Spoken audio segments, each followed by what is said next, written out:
We are live now. Okay.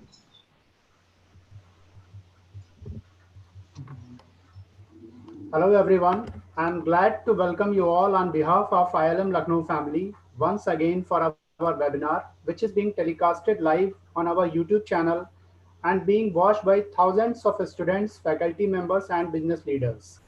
Topic for our today's session is entrepreneurship during COVID-19. And I'll take some time to put forth a brief introduction of our two speakers. We have with us Professor Javier, who has been working for last 7 years in the finance industry and finance strategic roles. He worked at executive level managing strategic projects in pharmaceutical industry and financial services industry. He also teaches finance, business, and entrepreneurship related topics at universities in Europe, Asia, and Africa. He creates courses and academic programs, and as a public speaker, he gives conferences about finance, education, and entrepreneurship. Welcome, Professor Javier. Hi, thank We you. are glad to have you. Thank Over you to for you, having me. sir. Okay, so let's maybe start. I will be sharing my screen. Just confirm that you can see it, and I will start straight away. Okay, normally you should see Yeah, it. So this talk, as you just mentioned, we have two parts. First one, so the title is Entrepreneurship during COVID-19. Actually, at the beginning, the name of the talk was Entrepreneurship during crisis times, and we adapted it to fit to the current situation. Just a disclaimer on the presentation, we speak about business, finance, and business impacts of the COVID-19. Obviously, the sanitary and humanitarian crisis, we do not focus on that. And everything that's happening, it's really sad and it's a pity, you know, but focusing on the entrepreneurship, crisis equals opportunities, as we say or uncertainties equals opportunities, as we say in finance and in other management or business related courses. So this is what we will be focusing on today. So two parts to this talk, key success factors for crisis entrepreneurship, and the second one, which is agility to fight the COVID-19. Okay.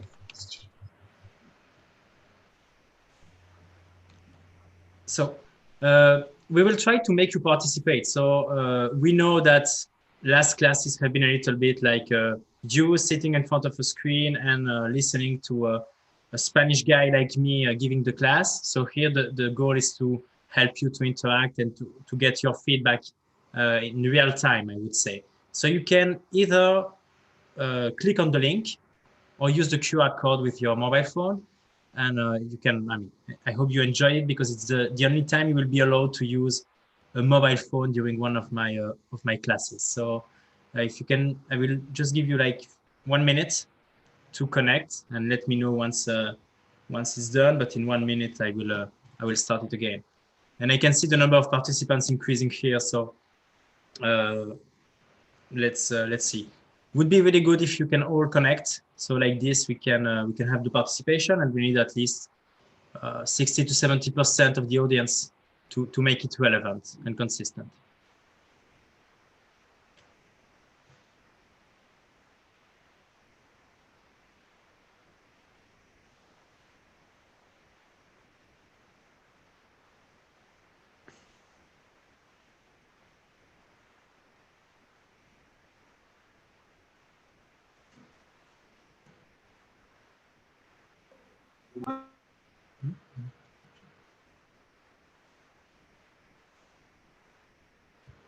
Okay, don't be shy. It's not a spam or whatever, but actually, since we have faculty members or people who want to teach in the future as well, this is a small trick to improve the collaboration, the interaction, which is one of the challenges when you are teaching online or doing some webinars. Okay, so that could be a differentiator for you as well. And even in your company, if you want to use it with your people, I saw one of the questions which was how to keep my teams motivated during this crisis. So using tools like this could be a good idea. Okay, we are more than 50. Keep connecting, maybe a few seconds, but I will be starting in 20 seconds now.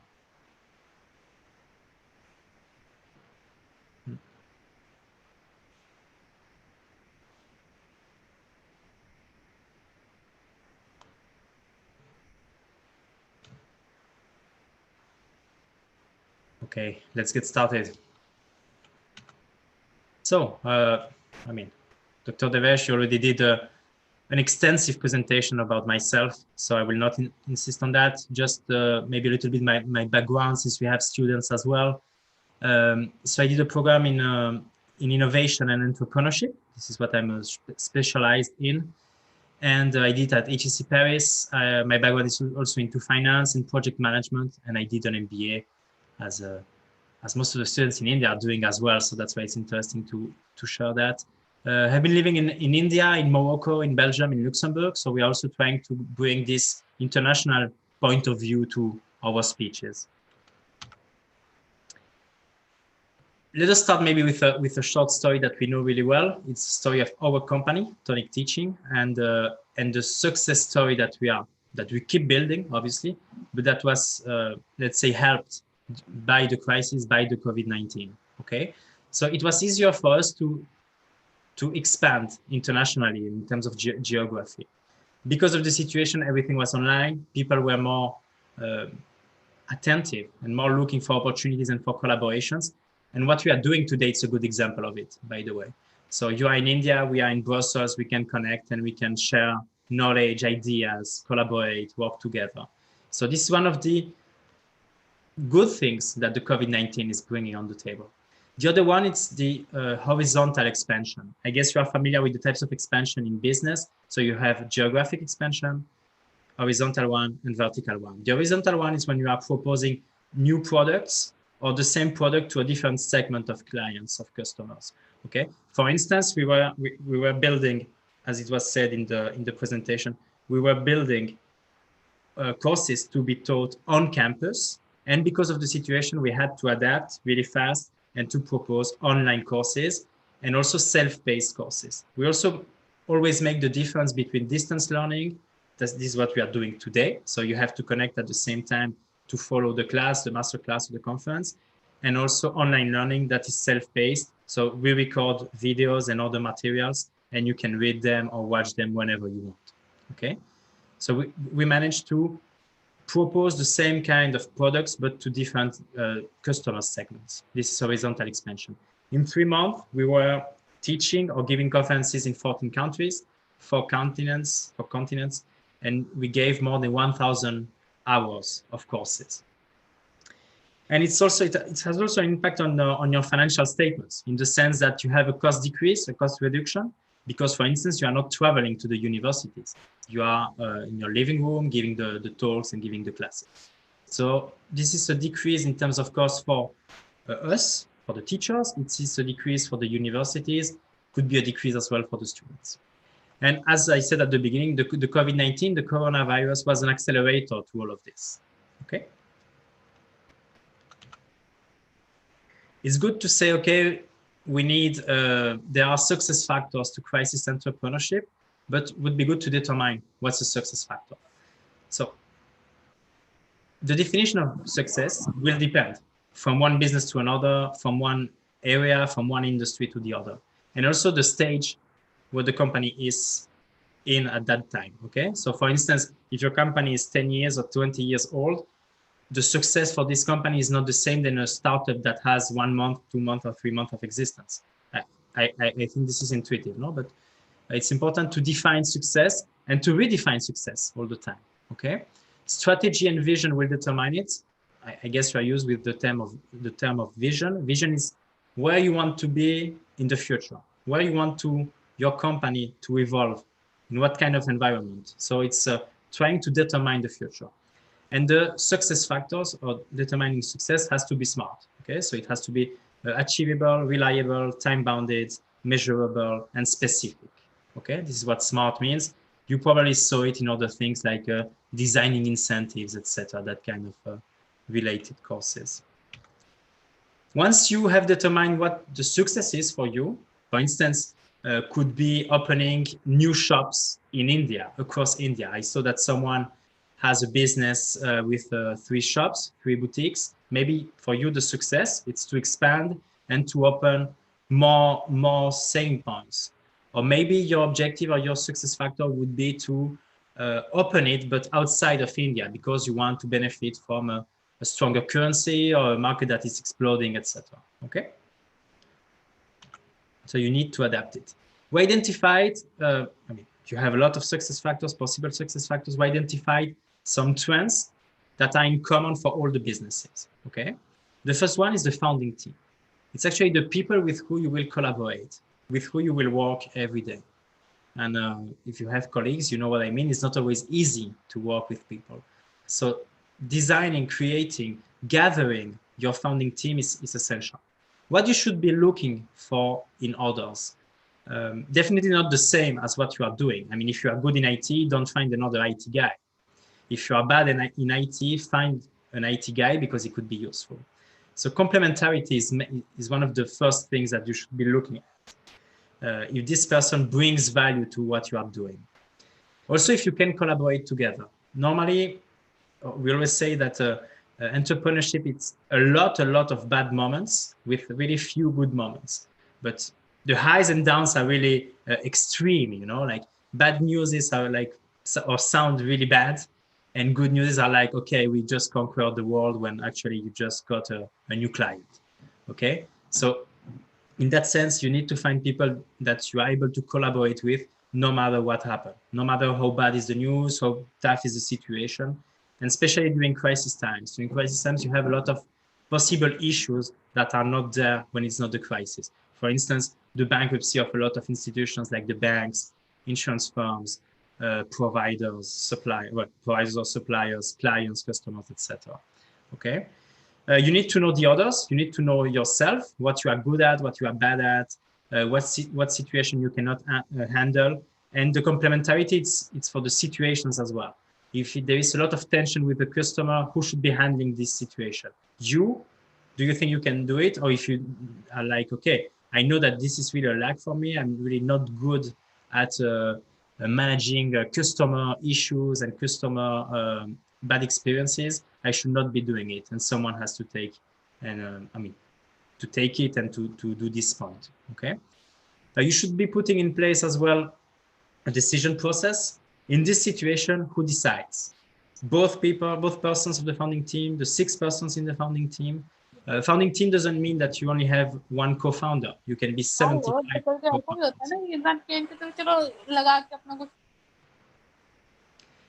It happens all the time when we are teaching online. So knowing the others, knowing your lacks, and this is the best way to gather the most effective and efficient founding team. So 1 + 1 has to make more than 2, meaning that what the other person is bringing or the other persons are bringing had to create value. As I said, if you are doing exactly the same, you have the same domains of or areas of expertise, it makes no sense to bring those people together. Okay, so diversity is key. Just remember that on this slide. Business continuity plan. This is famous. You always have one, but it's even more important and more critical during the crisis. Business continuity plan, you can imagine of an army. Okay, an army, they have a plan, a protocol for 1,000 of different situations that could happen. Imagine it's stating somewhere and writing somewhere and establishing a plan for, imagine what do we do if our biggest customer goes bankruptcy. Okay, so if they get a bankruptcy, you will have to do something. What's the plan at this time? And you try to build the maximum amount of plans for the maximum amount of possible situations. It doesn't mean spend your whole life to do it, you know? Obviously not, because if you do so, you will never start your business selling to your customers, prospection, creating new products, etc. But the more possible solutions to unexpected things that you have, the more reactivity you will get at the end. So you will be able to react faster than your competition, and you will be able to hedge the risks of those possible happenings. I hope this is clear. We can obviously discuss it in more details during the Q&A session, but keep in mind business continuity plan, possibilities. What do we do if those possibilities happen? Okay.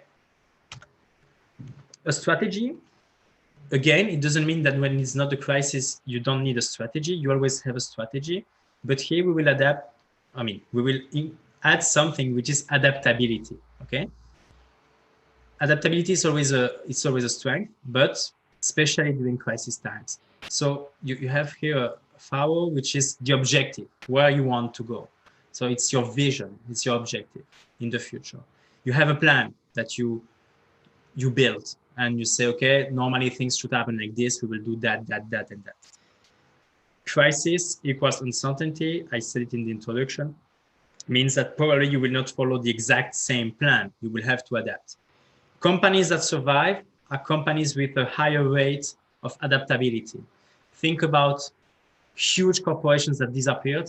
It's because of lack of adaptability. We have two big examples. I'm always mentioning the same ones maybe, but Nokia, if you remember Nokia, those guys were building cell phones, number one in the world, but like with, I don't know, 70% of the market share. Where is Nokia today? They almost disappeared. And the other one is Kodak. Kodak as well, adaptability. It was adaptability in terms of products. So they said that the numerical photographers will never work. And our friends from Nokia, those geniuses, said the smartphone, guys, this will never happen. People want cell phones to give phone calls and to send messages. And so now what do you do without your cell phone?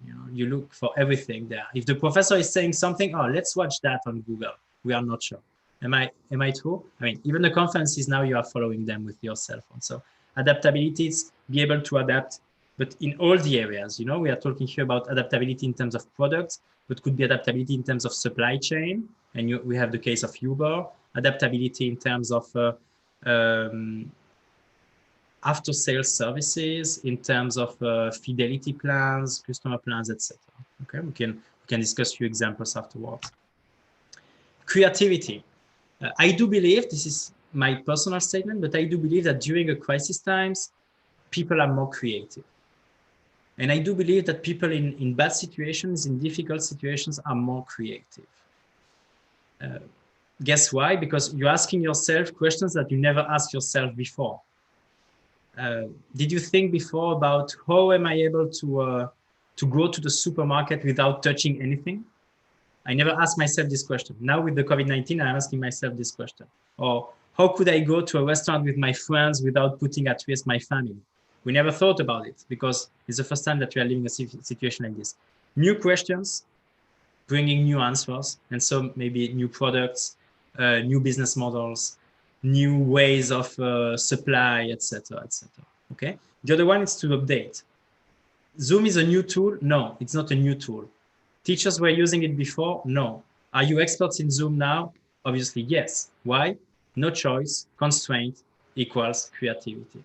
That's also a statement. I can prove it anytime. It was not me who proved it, but it was some really serious university research that were saying that the more constraints that you have, the more creativity. Okay. So people believe, okay, if we have all the choices in the world, we are more creative. Actually, it's the other way around. Change management. So change management, this is, as we said, more adaptability, so more situations of change. I think this is intuitive, no? If we need to adapt faster and more often, we will have to change more often as well, okay? So change management, you should put in place a process, even if you are a startup. Why? Because when the things are clear, they are clear. If you stated it somewhere or you write it down somewhere in advance, there is no confusion, even with your founding team, for instance. So you should implement this kind of process. It's a really simple one, and keep it simple. A process has to be simple. Request for change. So it's not like, okay, we change it. No. What's the thing who provocates this need of change? Okay, maybe it could be a specific issue. I spoke about this client who is not paying you, or this. Could be that you notice that during the crisis, 90% of your customers are not paying you. What will you change? The ways of payment or the rules of payment of your customers, for instance. So you introduce a change request, could be a small Word document, and you will calculate the impact. What would be the impact? Okay, people are not paying me, so I will implement some down payments, 30% of down payment. Is it understandable? So since they are not paying me, I want a down payment before I start working with them. and you will calculate the impact. If we do that, this down payment of 30%, we will be losing, I don't know, 10% of our customers. But is it worth it? I mean, does it make sense to implement that? Yes, because those 30%, even if we lose 10% of our customers, anyway, those guys were not paying us, okay? So maybe it's a good idea to implement the change. Once you have all the impact analysis, I gave a really small and easy example. Obviously, it can be really more complex than that with a lot of impacts on your firm, okay, and on your customers. You will approve or deny it. If you deny it, it's okay. You go back to the first step. If you approve, you will implement the change, meaning that you go live with this change. So now customers are paying a down payment of 30%. And once it's done and it's in an application for a determined period, let's say 2 months, 3 months, depends, you will do some review and reporting. So you need to capture that data on those changes to see if it was a good idea or not. And you can always change and rechange, etc. Okay, keep this small scheme on a part of your head, could be really useful. And now in huge corporations, if you are doing internships or work in bigger corporations, they always have a change management process. Communication, a good communication is always a good idea, but you have to adapt your communication to the situation, meaning more empathy. If you are suffering, if your business is suffering, if your family is suffering, probably the ones of the others are doing the same. You know, the businesses are struggling a little bit everywhere. So empathy is important. Be clear, be straight on what you're saying. If you require down payments, don't say, yeah, let's see, no. You're asking for a down payment, so be clear on that. You could provide additional services. This is something that we did for the universities. We gave free lectures to the students about social entrepreneurship, for instance, and entrepreneurship in general. So those were like free classes for our students from the universities. So those are additional services, paying services or not, that you are providing to your customers, and also show support. Like if they are struggling with the situation, say, okay, yeah, we had the same, we could be sharing best practices with you. So giving support to your customers, it's always important, but even more during these crisis times. And it's also a differentiator between you and the competition. If you are giving more support, if you are giving more help, more services, if you are clear, if you are also a friendly guy because you are showing empathy, obviously you will attract and you will retain more customers, okay? Steps to reach goals, really fast on this one, but obviously define goals that fit your strategy. If your objective is to decrease the costs of your company, it makes no sense to set a goal which is saying, I would like to move to North Korea, because obviously you will increase the costs. But it could be, I want to reduce the number of boutiques that I have and I want to sell online. You are decreasing the cost while you will probably increase the sales as well. Just a small example, we could discuss other ones as well. So defining goals that fit your strategy, okay? They have to be consistent. In the long run, you can get demotivated. It was one of the questions that we received as well. How to keep your people motivated, how to keep motivated yourself if you're an entrepreneur. We had this conversation. Sébastien will explain it in more details, the part of the motivation and how to keep people motivated. Something that really makes sense to you. Tonic teaching is something that really makes sense to us. We like to teach, we like to create programs and courses. We like technology, we like knowledge sharing, and we like to travel. So Tonic Teaching, which is a company who is doing that, lecturing, courses creation, etc. And we try to do it all over the world. So it's a combination of two passions. If you only have one passion, go for this one and try to build a business around it, because it's probably the sector and the topic that you know the best, okay? And how many people go to their job and say, yeah, I don't see the impact of what I'm doing, but anyway, I need a job. It was one of the questions that we received as well, how to know that you have to go for entrepreneurship and not to go to work with a big corporation, okay? So if it makes sense to you, you will do it well, probably. And understand if you did a mistake, fail fast, fail cheap.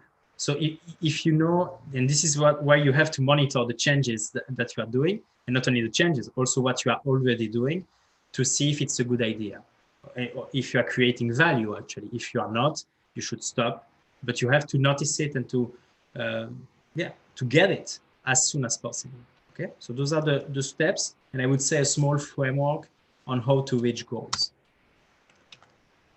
KPI in monitoring, this is really fast one, but it's key performance indicators. It's the information that is telling you if you're on the good way or on the bad path, what we just mentioned. If you are trying to decrease the costs and you see that you are at a 20% completion at the end of the year and you only have 1 month to do it, obviously you are not on the good way, okay? But so this is more in terms of data. You have tools who will help you to do that and to capture the data and to use it for decision making, okay? So you should not spend hours and hundreds of hours building some models, etc. You have tools that will do it for you, okay? But again, this is to help you for the decision making. Environment analysis. I have a sentence that I'm using, I don't know, 1,000 times per year, which is saying, business strategy, it's all about environment. And what's changing in the crisis situation, it's actually this, the environment. The world changed, okay? That's a fact. Let's hope it will change again, would be a good news. But you need to do an environment analysis, okay? So those tools, you use them to build your business, and in the business plan, they will sound familiar, but you will have to adapt them all the time, okay? So this is the business model canvas. The main goal is to, you start with the value proposition. It's to determine how you are creating value for your customers. And all the other categories are all the areas where you should work on to deliver this value to your customers, okay? So you have the key partners, key activities, key resources. The other part is for the customers, how you interact with them, how you will reach them, etc. And also revenues and costs, okay? This is all the components to create value. You are using them outside of the crisis situations, but you should be using it more often. Our value proposition was to create original contents to teach them on campus, which is impossible for the moment. So we had to adapt our business model. Means that the relationship with the customers is changing. Means that the customer segment is changing. Means that the key partners that we need is changing as well. Maybe the providers are not the same. We probably need people for the softwares, etc., which was not the case when we were teaching on campus. The revenue streams is changing as well. People are paying fees to subscribe to a course. Before it was the universities paying us, for instance. Okay, so adaptability passes by this business model canvas that you have to adapt all the time. The SWOT analysis. So we were speaking about the environment, so external. So this is the opportunities and the threats, and internal, the strengths and the weaknesses. This is not something that you have to use. I mean, during crisis times, you have to use it almost every day. This is what we do. Doesn't mean that you need to sit down and to fulfill it. At the end of the day, it will be something like intuitive, automatic, but could be useful as well if you're a student and you want to determine what career path you should go for. For instance, this question about should I go for entrepreneurship or for a big corporation? Why not using this SWOT analysis, saying, okay, what are my strengths? What are my weaknesses? And based on that, what are my opportunities and what are my threats? Or what are the threats? Okay, so that could be interesting for the students to use it as a personal assessment, just an idea like this, but it's an exercise that we do at the university. And so sometimes writing down the things is changing your whole point of view. So this is to be used on daily basis as well. How to evaluate the risk? Just giving you a small example here. We spoke about adaptability. Changing everything at the same time, it's impossible. So you will have to create a priority of the changes and the adaptability that you need, okay? For instance, my biggest customer could go on bankruptcy, as I mentioned, okay? What's the probability? The probability is very low, but the consequence is my bigger customer. He represents 90% of my incomes. So the consequences are very high. So the risk is high. What about the same probability? So it's very low. And the consequence is this customer is 1% of my incomes. So now the priority is very low. So the same risk, which is the bankruptcy of a customer, could be very low or very high. How to determine it? Just with this simple matrix about consequences and probability. Okay. Once you have that, you can do it for all the possible happenings or opportunities that you could have. Okay. What would be the risk of, probability of succeeding in the Indian market, in the South Indian market, for instance? It would be medium. And what could be the consequences? I mean, the bad consequences of a fail would be really big, losing a lot of money, or the good consequences could be increasing the turnover, the incomes of 75%. So now it becomes very high as well in terms of risks, but it's a positive risk of increasing your incomes. Okay, so risks, you should be reminding this as well. Risks always have this negative meaning or feeling for people, but it's actually not true. Risk could be positive or negative. Okay, and what you are evaluating here is the risk of, the probability of happening and the priority of the risk. Okay. How to manage the risk? I mean, you need to have a continuous risk measurement. So it's not I'm evaluating the risk one time and it will never change. It could evolve, obviously. Data collection, as we said, you need to collect the data and to use it for the decision making. And again, the main objective of this risk assessment is to prioritize your actions. Okay, if you are an entrepreneur, you are 1, 2, 3 people, so you cannot manage 75 tasks per day. You will need to prioritize. Okay, normally now on your mobile phones, you saw a small brainstorming. So do you have other tools in mind that we should be using during crisis times? Could be strategic tools, could be finance tools, could be recruitment tools, whatever. Could be a software, could be a hardware, could be anything what you are thinking about. No is the first answer. Okay, thank you for the feedback. Think about it in a broader way. Okay.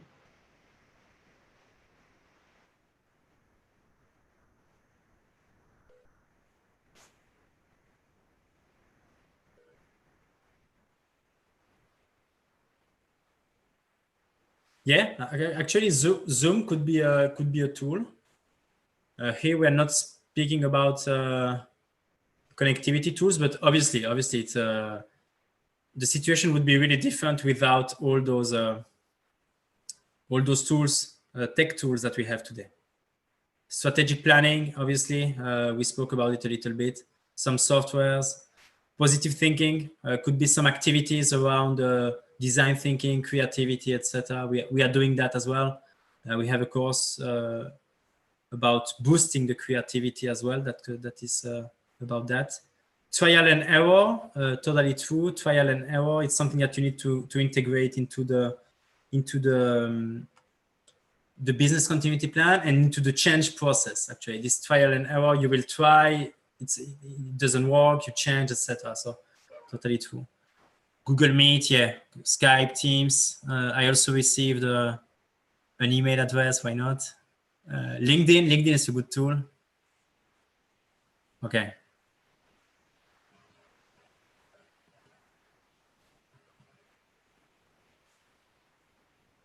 Great. Okay, let's continue. Lots of ideas. We can keep them, so we will be able to create some reports and to get some feedback. So this is part as well. This little game is about what we mentioned: continuous monitoring, collecting data, using data for decision making, etc. So that's why we are using it as well. And obviously, when you answer, it's confidential, so you can put I don't know. The name of your favorite movie or something like that. We don't know it's you, okay? But try to answer it. Try to be serious with the topic. Okay, let's continue. Opportunities during crisis. I think it was my first statement. Crisis equals opportunities. Think about innovations that happen during crisis, okay? So here you have different types of crisis. So financial crisis, health crisis, it's what we are living now. and political crisis. Political crisis could be a war, an explosion like what happened in Beirut, in Lebanon, etc. Okay, so that could be as well. So think about innovations that happen during crisis. And then I will show you some examples.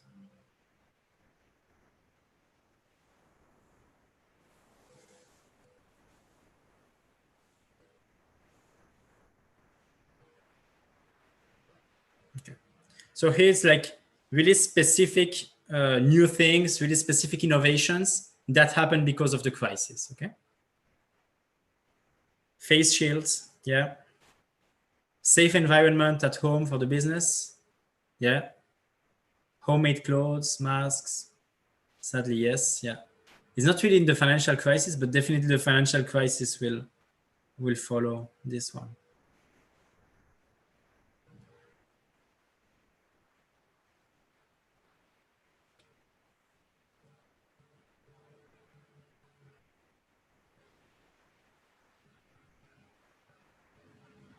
Yeah, the online shopping. I mean, all those platforms that developed during the different crises.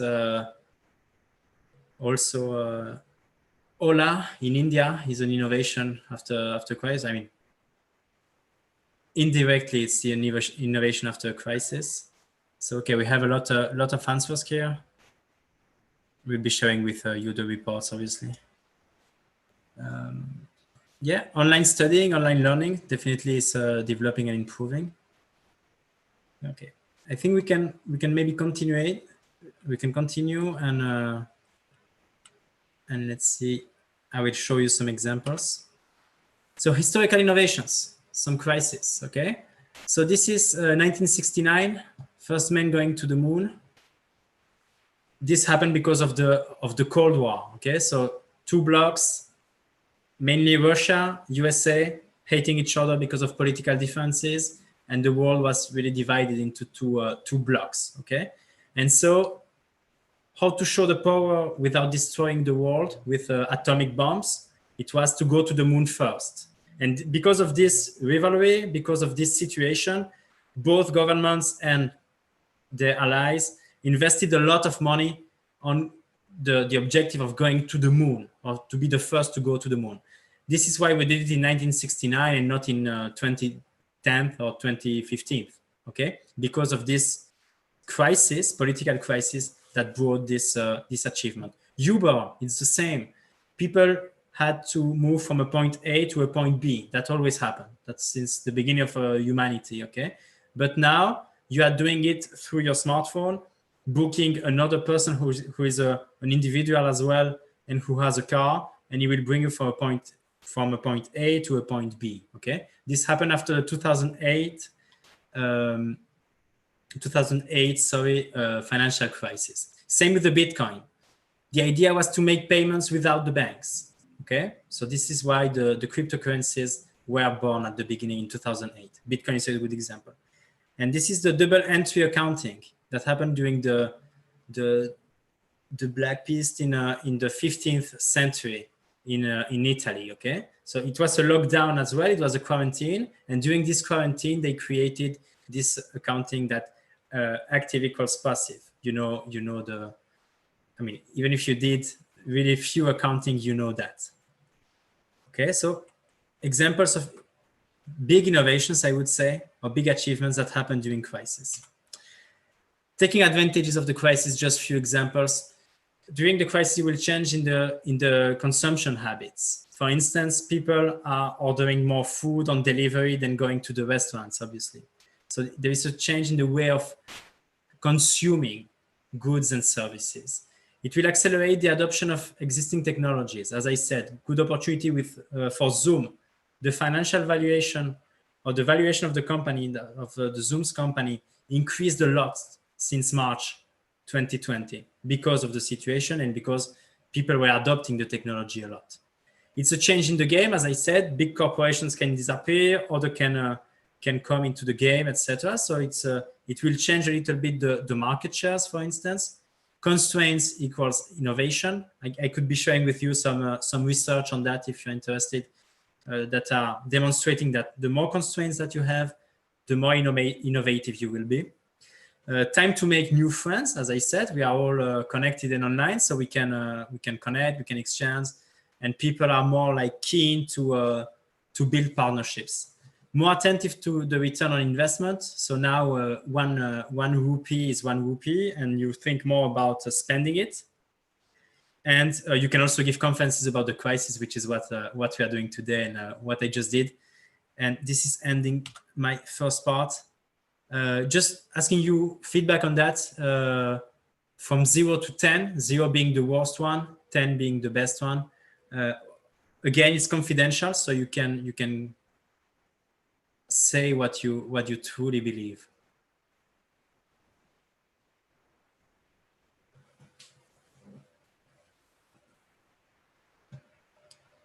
Okay.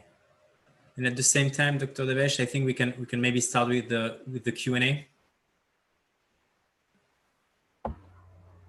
Right, so we will start with question and answer, and what a wonderful session it was, especially among so many things that you have spoken about, Professor Javier. The best one that I liked was fail fast, fail cheap. Yeah. That was too good for that's a real advice for some entrepreneur. If you are failing, fail fast, fail cheap. That was so good. Yeah, we have few questions.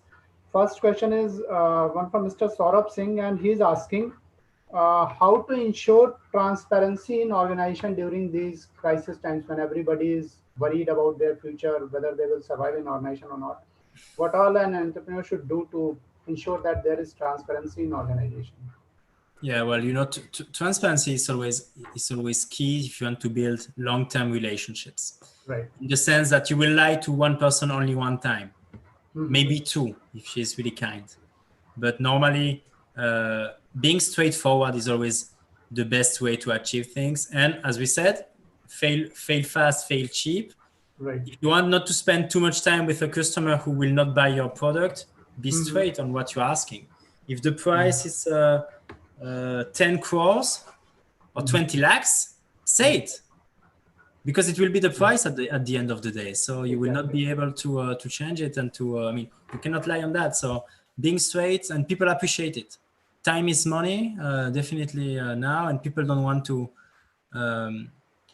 be involved in things that could bring some demotivation, So, and lies and a waste of time obviously brings that. So avoiding that kind of situation, it's a win-win for all the parties.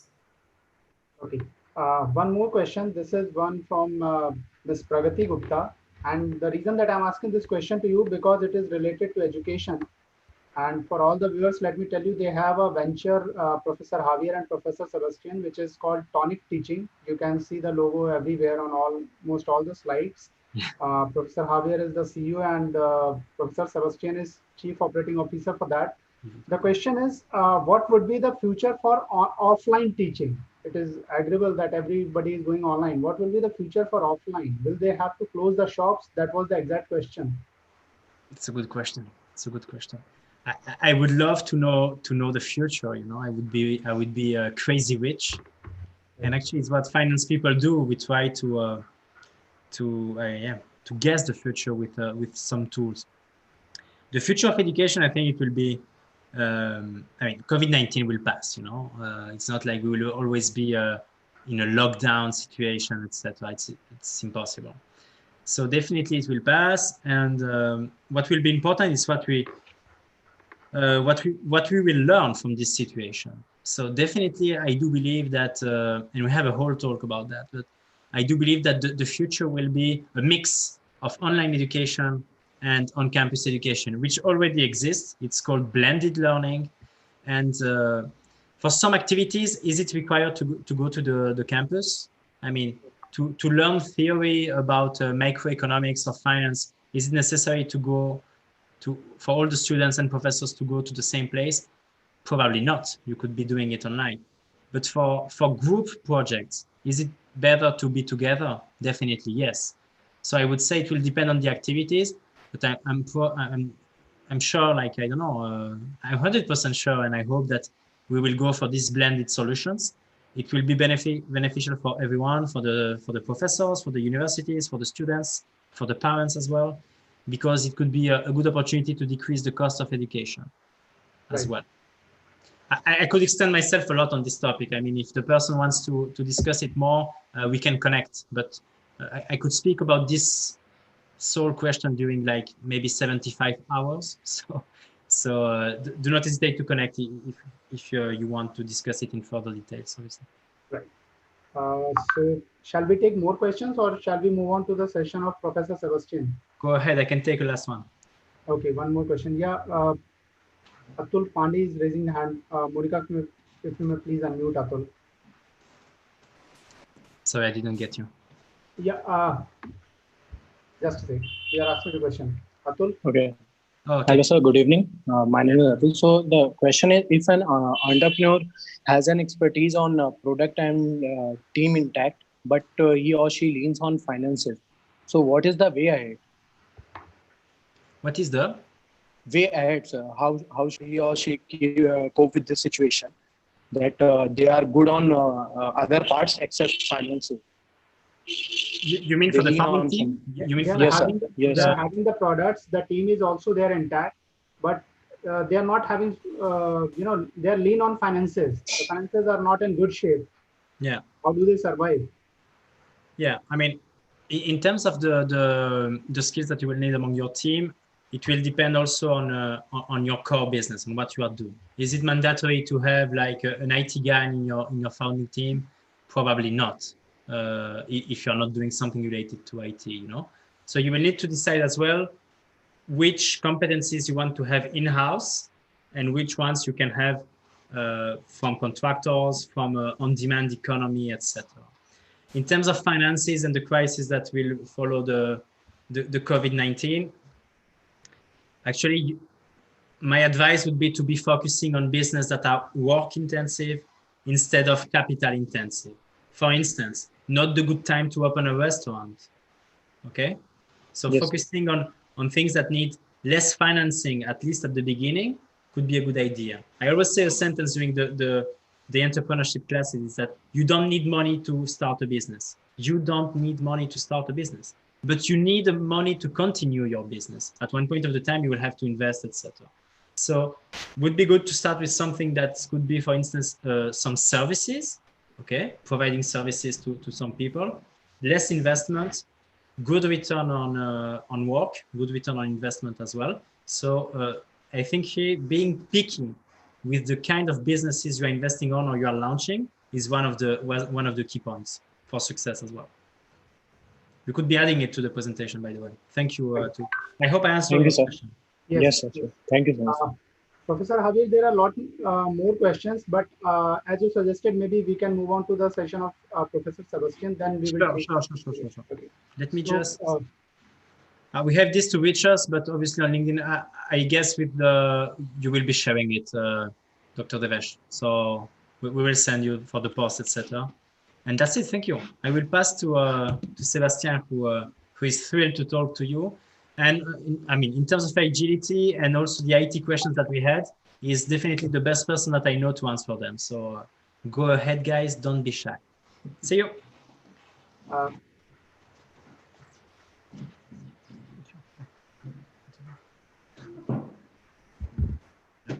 So now we have our second guest, which is Professor Sébastien. He has been an entrepreneur since 2013, and he has launched 7 enterprises. He has also worked as a consultant in IT development, as a tech lead in an insurance company. He has taught IT management and entrepreneurship since 2015. He had teaching assignments in Europe and Asia. He creates courses and academic programs. As a public speaker, he gives conferences about IT education and entrepreneurship.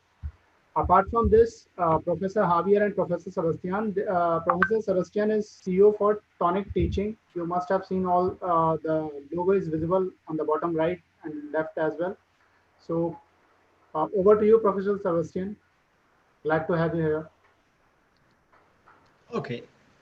So I will talk to you about Agile and how Agile will help to fight a crisis. This talk will be mainly about the crisis we meet at the moment, and we'll use the example of Tonic teaching, of course. But Agile did not save me only from this crisis. So saved me in the past from several crises, external crises, internal crises, and this can be taken in a broader way. So to participate to this talk, you can also join on the book lab. Be careful; it's not the same link than the one from Javier's. So we are resharing it, Professor Sébastien. We are resharing it with your name. You're okay. Thank you. We are going to share it with your name. Yeah. Okay, great. Thanks. So David already gave a pretty nice explanation about who I am. I'm an IT engineer. I have finished my studies in 2017, but as you said, I'm an entrepreneur since 2013. My first startup were already in education. It was Quality Journalist Teach. Then I have done a startup about paintball. It was about paintball videos. I think some of my teammates from that startup are in the call. Then it was Bancel. It was a mix between eBay, Facebook, and Twitter. Then I did the CMO, which was a newspaper, and now we have Tonic Engine with Javier. So this, he already told you a bit about those startups. I have also worked as a consultant at Humanity, which sent me to Zurich Insurance and the Red Cross and NG. Today I'm teaching at Singapore International University in France, Belgium, and China, at the Panorama Institute in Belgium, and Reboot also in China. So, what is Agile? Good question. Wow. What is Agile for you? Have you already heard about it? If yes, you can send a few words about what it is. Do you guys have the link? Because I see that there is nobody connected to this book lab. Okay, so people are getting connected to it. Yeah. Oh yes, I see that people are joining now and answering. Okay, nothing. That's good. We will go through it. Quick. Okay. Some people talking about it. A way of executing things. Yes. That's true. Online learning. Well, this is something you can learn online, of course. Energy and enthusiasm. That's also true. That's also part of the Agile culture. It's not part of the definition, but part of the culture. A way of executing things. Yes, we talked about that already. Quick moving. That's also true. We will see how it helps in a crisis situation.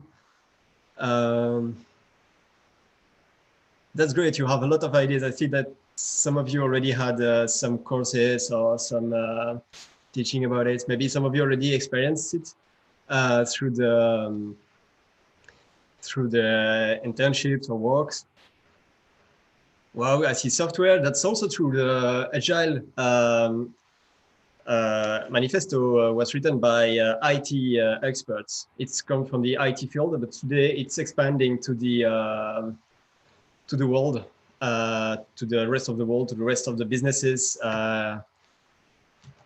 It's very unlikely to meet a multinational company who hasn't implemented Agile at some point in their businesses.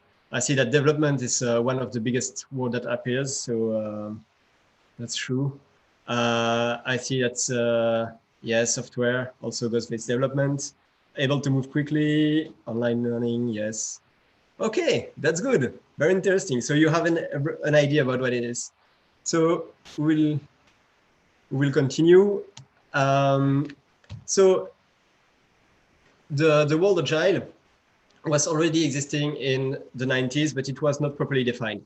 It has been properly defined in 2001 when a set of experts met in the US and they have written what they called the Agile Manifesto. It's a set of 4 values and 12 rules to implement the values.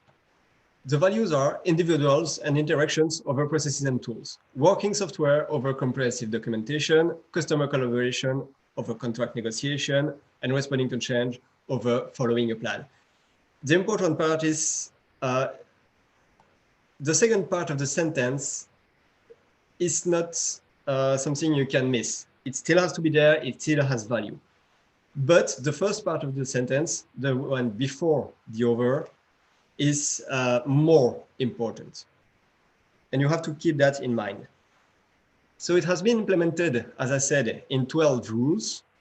And we will focus on 5 of them, which were really helpful for us during this crisis situation. The first one is adapt to change as fast as possible. This was something that you said in the workload, quick and fast. You also have to work in small releases.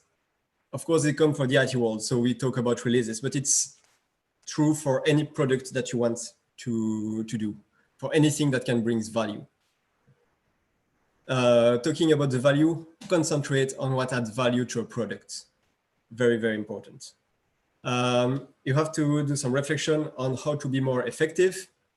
And finally, keep the person involved motivated. We'll get back on all of that with concrete examples. So let's talk about the story of Tonic fighting the COVID-19. As you know, we have a worldwide crisis. It's a financial crisis. It's a sanitary crisis. And let's hope it doesn't get worse. So it has an impact on the business, on our business, on everybody's business. During the first week of the crisis here in Belgium, we saw that maybe we would just go bankrupt after 2 weeks of existence, and we could just find another job. So the score was COVID-1, Tonic 0. It also had a big impact on our partners. The crisis was not only for us. A lot of them had to change their way of working. They had new threats coming to them. They had to adapt, and we were not their biggest priority. The priority for them was to concentrate on fixing the problems that were caused by the crisis. So the score is now COVID-2 and our little company 0. But we strike back. So the first things we had to do is to cut off a part of the business. I didn't explain what Gene was. Gene is a startup that we wanted to do to send students abroad. So it involves sending people to foreign countries, to foreign continents. Of course, this was not possible. It is not possible now because of the crisis, but we expect it to stay like that after the crisis, because people probably will be quite afraid of going abroad. So we had to just take the decision to cut that part of the business. We are not the first one and the only one to do that during crisis. Javier told you about Nokia and the cell phone. At some point, Nokia says, all right, we're not in the game anymore in cell phones. It's a big crisis for us. It's not an external crisis, it's an internal crisis, but we have to cut off a part of the business. And they sold their mobile phone business to Microsoft. It was not going very good for Microsoft either.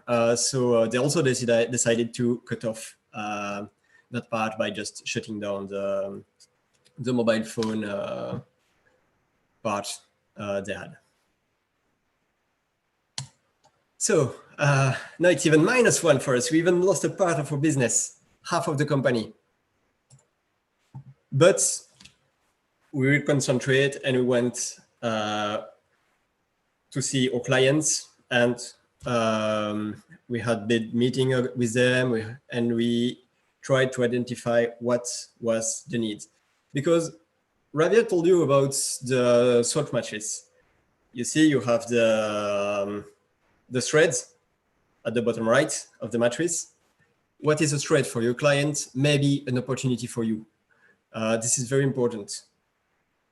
You have to concentrate on where the value is for them, and the value can be in the threads. And after a lot of discussions, we arrived to the point where we identified where was the value. The value was on online teaching. When we started the company, we were teaching on campus for all those universities. And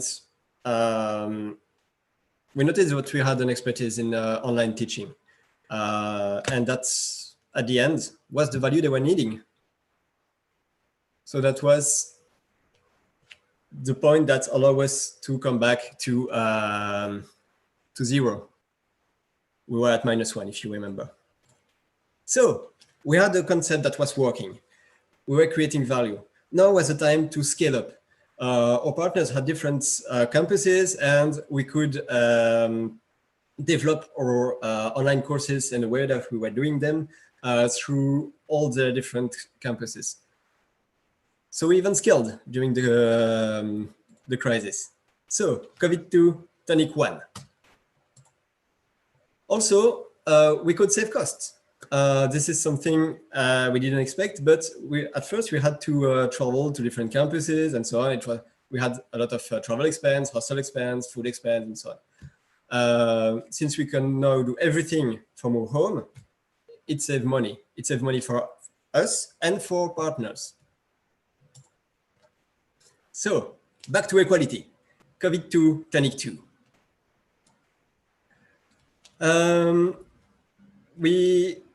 This crisis put a lot of our clients at risk and pushed us to do client diversification. So we had a model that was working for one client.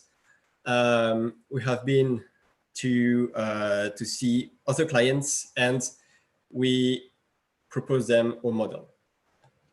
So that allow us to even scale outside our usual clients. So we are now at COVID-2, Tonic 3.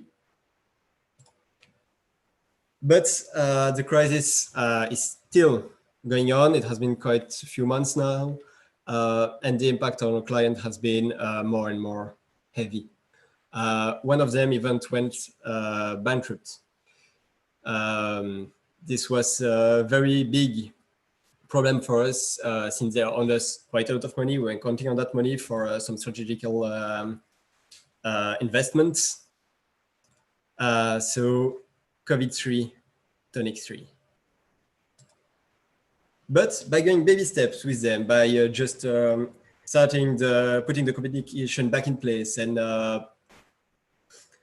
finding little solutions for little problems, one at a time, we have found solutions to overcome this. And we did this, of course, with the client. The continuous client collaboration is one of the key. This crisis forced us to be more client-centric. I would even say client-obsessed. We just develop things that has value for our clients, and we developed it with them. So we are now at COVID-3, Tonic 4. We are winning. But the motivation, I told you I would talk to you about it. This crisis has a big impact on motivation. It's very hard. You are locked home. You don't see anybody. Well, it's still a danger for you and your relatives. You have some of your relatives that goes to the hospital because they got the virus. It's very hard to keep motivation on board. And the motivation is the key. You have a lot of different frameworks for organizing your companies, managing projects. Some are antinomics, like, for example, Agile and Waterfall. They are antinomics. You cannot do both at the same time. But they still have these motivation points. Keep the team motivated. It's very, very important. So, COVID-4, Tonic 4. But we solved that. And how did we solve that? By being a team. And how did we managed to still be a team, despite the fact that we could not hug each other, shake hands, by calling each other every day, a lot. We have increased the communication between Javier and I by, I would say, 300%. Every single success was celebrated. We went to the public park, respecting social distances, so 1.5 meters away from each other. We were drinking a beer. Of course, we are Belgian. We drink beer to celebrate success.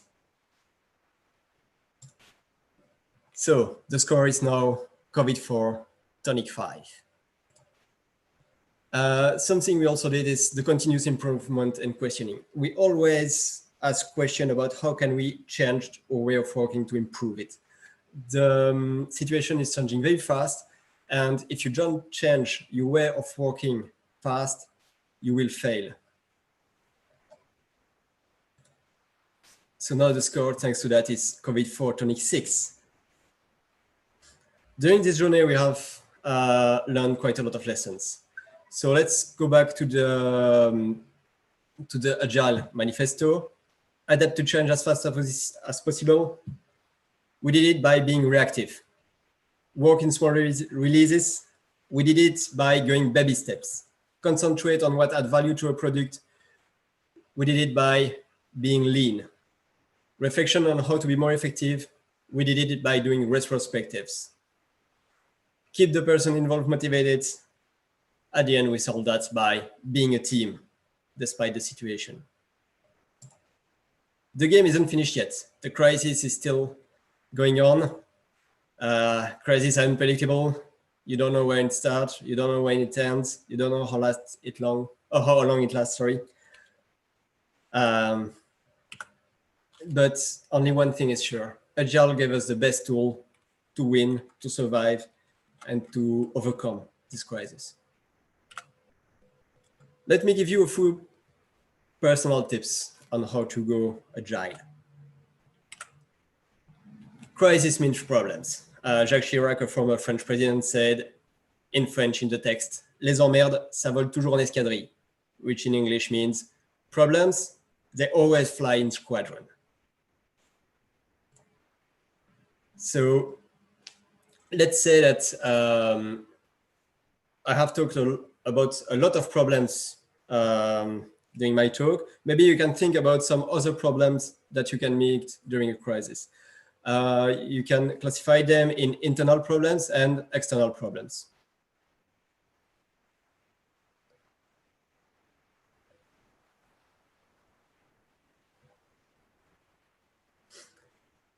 Mentally, yes, that's true. That's true. I don't see people connected. Are you still there?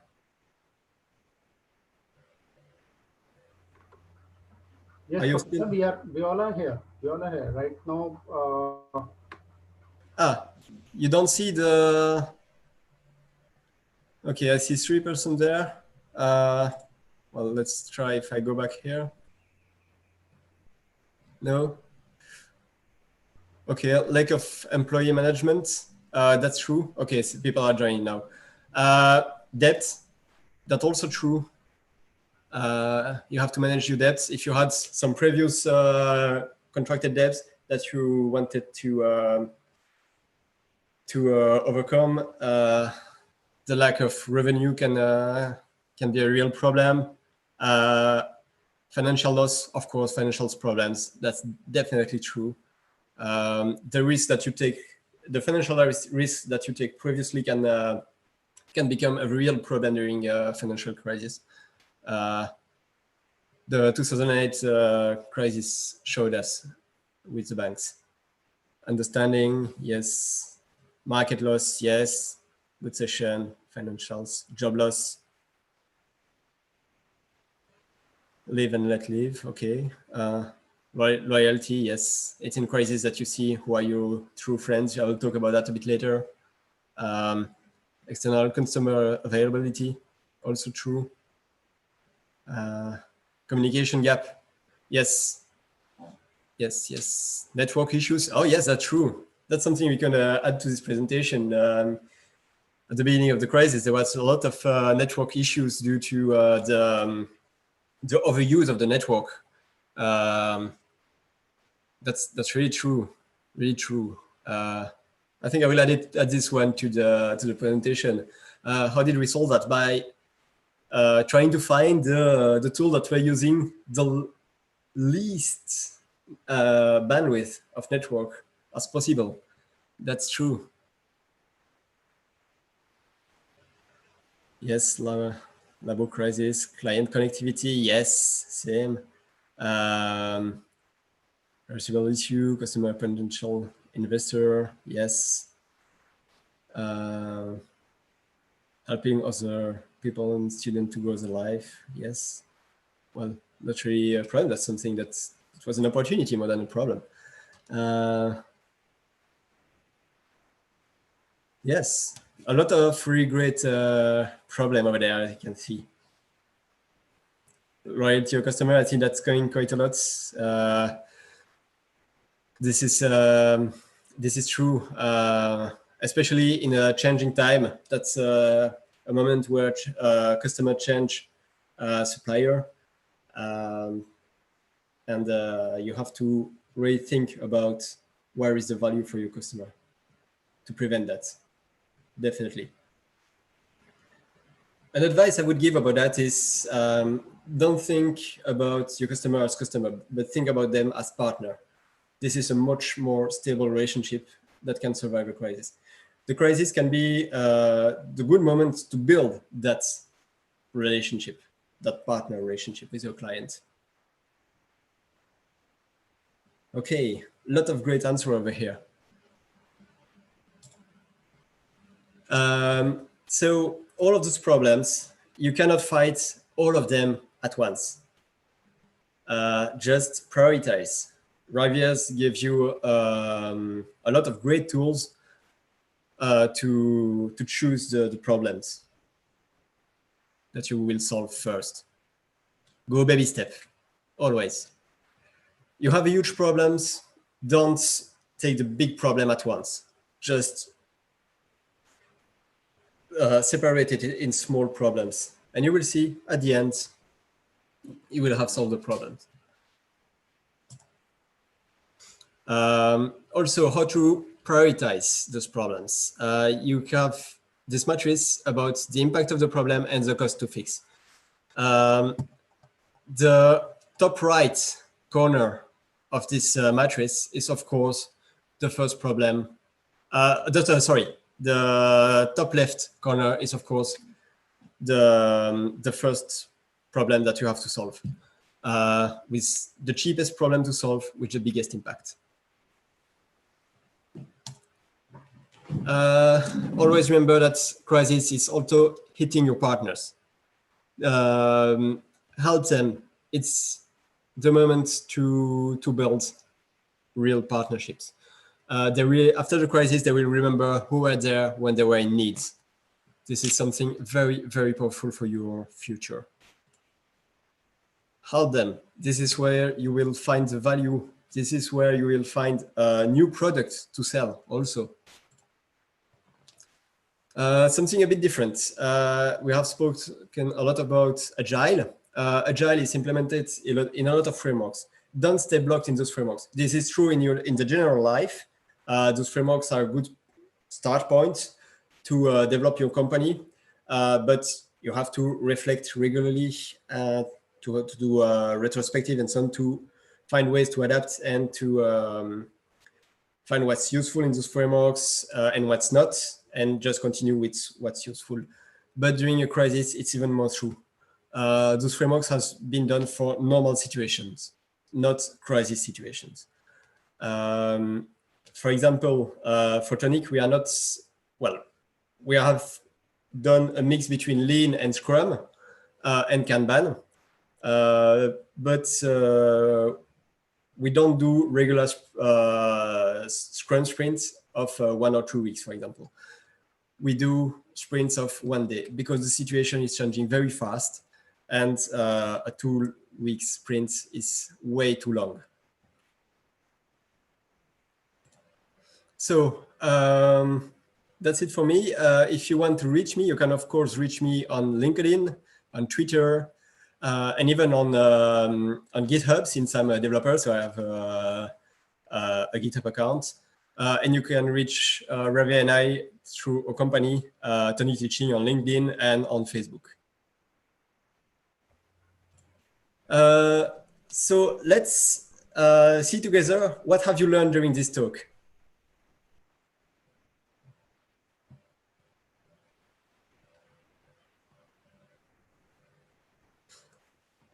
So you can, I don't know if you are still on the WooC lab, you can send a little message about what you have learned and what you find useful as information during this talk. True meaning of agile. Oh, thank you. Baby steps. Yeah, very important. That's good that you get it.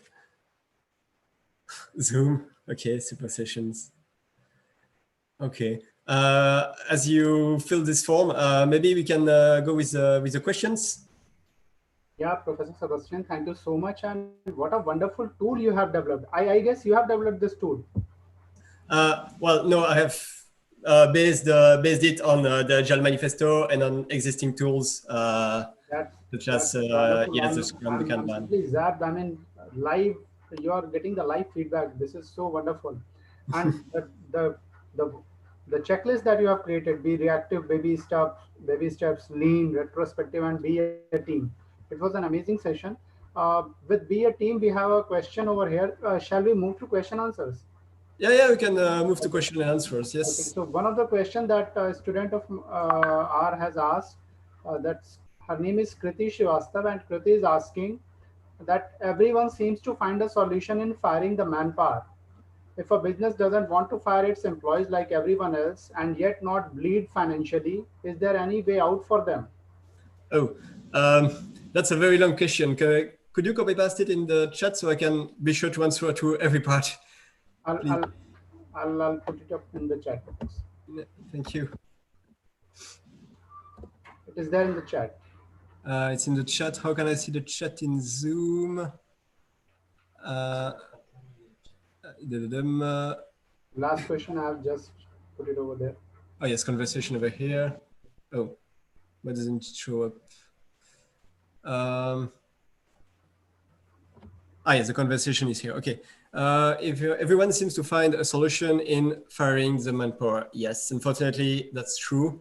If a business doesn't want to fire its employee like everyone else, and yet not to bleed financially, is there any way out for them? Well, this is a very complicated question that has to be done case per case. If the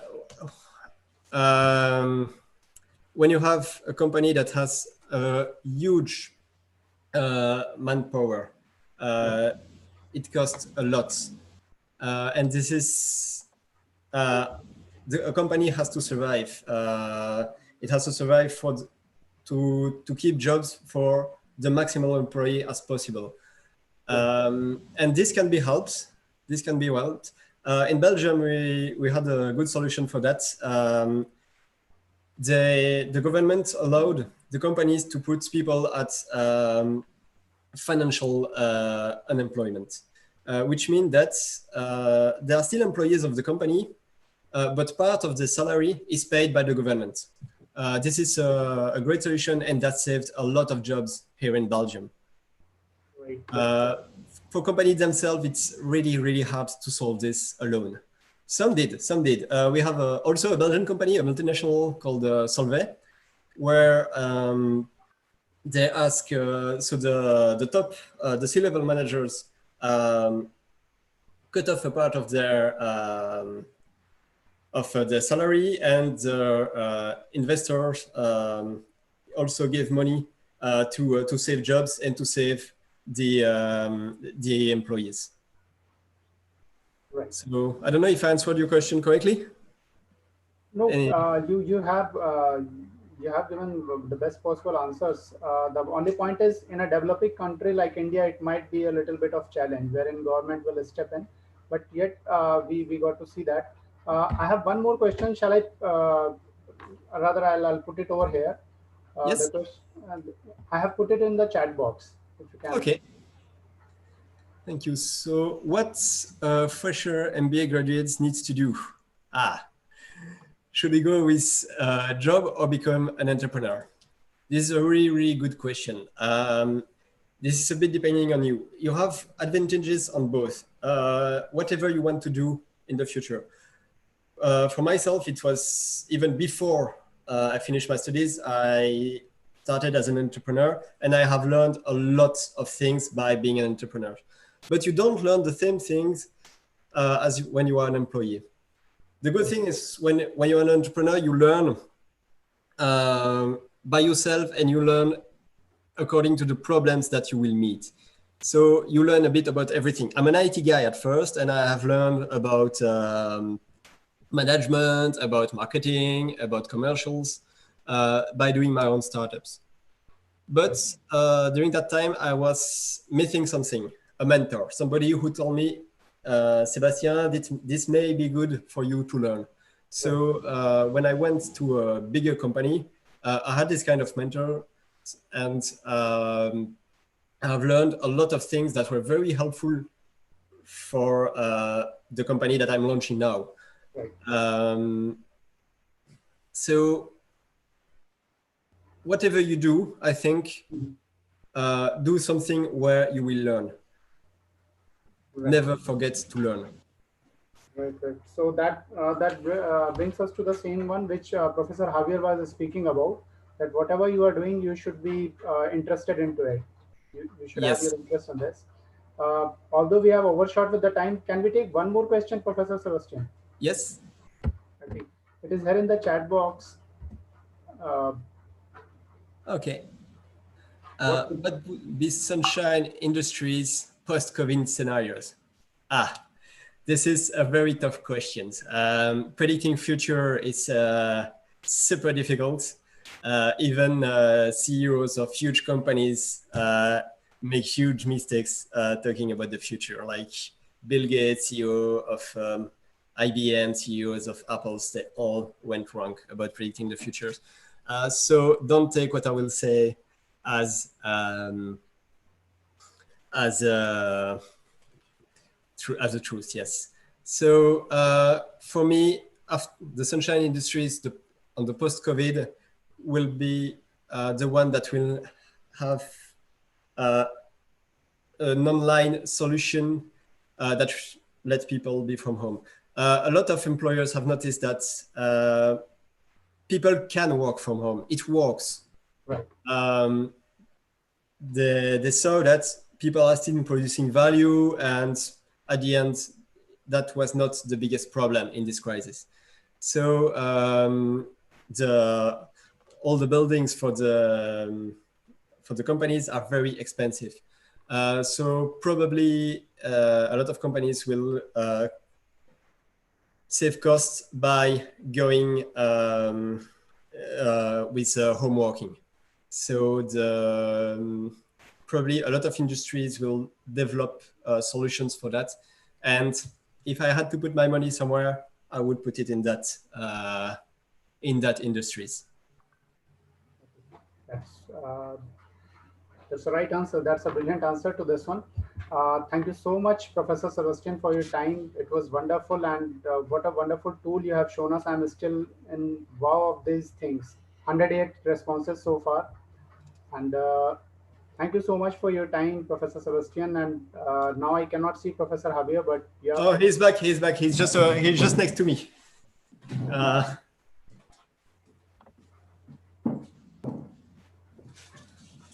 Here I am. Yeah, thank you so much, Professor Javier. Thank you so much, Professor Sébastien, for your time. We have short time by 25 minutes from the schedule, but thank you so much. It was wonderful catching up with you, and you have shared so much insights. I'm sure it will be very much valuable for our students. It was great. I'm sure it will be very much valuable for the students. It was great catching up with you. It was great talking to you. It was a wonderful session that we had today. Thank you so much. It was great for us too. We had a very great time giving it to you, and it's great to have seen all the interactions and students really getting into the tools. So that's great.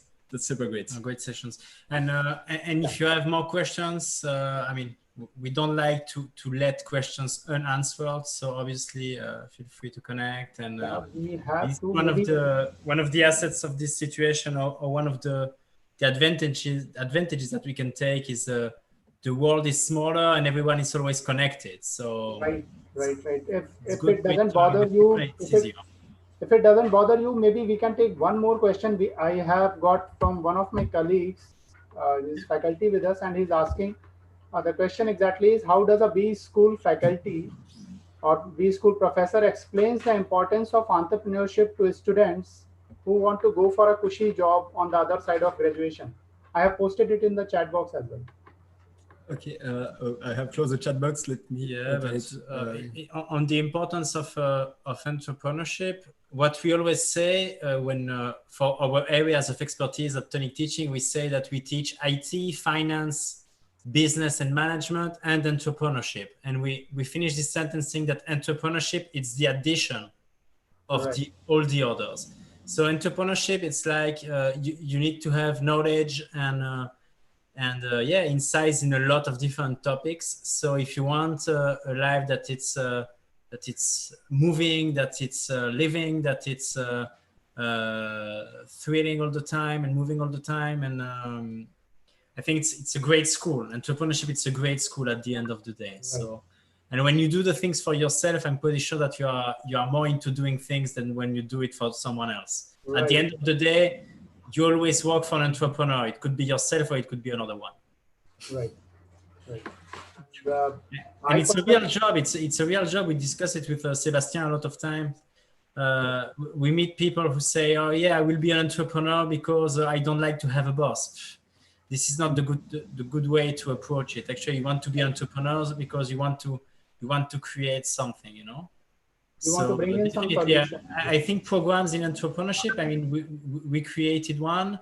We are developing it. We are giving it at different institutions, universities, even companies are asking for entrepreneurship programs, because entrepreneurship, at the end of the day, it's a mindset. I prefer to work with one entrepreneur than with 10 employees because they give more. That's all. I just love that definition, the entrepreneur. In fact, if there is any good change in the world, it will be brought in by entrepreneurs only. So I appreciate your views about it. It is about the mindset and not that I don't want to work with a boss, so I want to get into entrepreneurship. That's and the wrong way to go.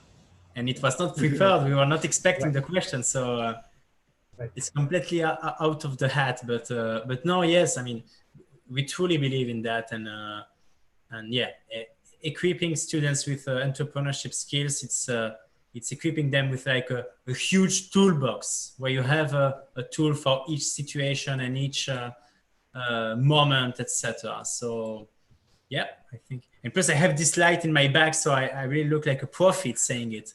But yeah, I mean, entrepreneurship is equals passion, I would say. So yeah, you should do something about entrepreneurship. Right. Thank you so much. We appreciate your views, and we actually agree on these ones. Thank you so much for your time. We have already gone ahead of the schedule, 30 minutes over the schedule. Thank you so much. It was wonderful catching up with you, and I'm sure the students have learned a lot. Thank you so much for your time, Professor Sébastien and Professor Javier. Thank you so much. See you soon. See you soon. Bye-bye. It was a great pleasure. Thank you, sir. Thank you.